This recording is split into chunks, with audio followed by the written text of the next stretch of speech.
Class 1 থেকে 5 পর্যন্ত 1,20,00,000 বাচ্চাকেই আমরা এই পরিকল্পনার ভিতর নিয়ে আসবো পর্যায়ক্রমে।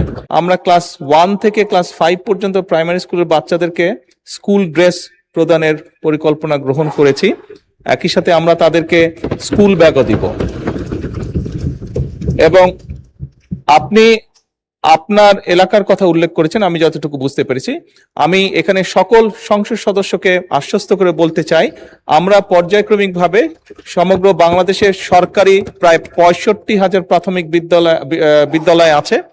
এই 65,000 প্রাথমিক বিদ্যালয়ে প্রায় 1,20,00,000 মতন বাচ্চা আছে। আমরা পর্যায়ক্রমিকভাবে ক্লাস 1 থেকে 5 পর্যন্ত 1,20,00,000 বাচ্চাকেই আমরা এইটার ভেতরে এই পরিকল্পনার ভিতর নিয়ে আসবো পর্যায়ক্রমে। সেই জন্য সকল সংসদ সদস্যের এলাকাতেই আমরা যাব ইনশাল্লাহ, এবং সকল বাচ্চাদের কাছেই আমরা পৌঁছানোর চেষ্টা করব।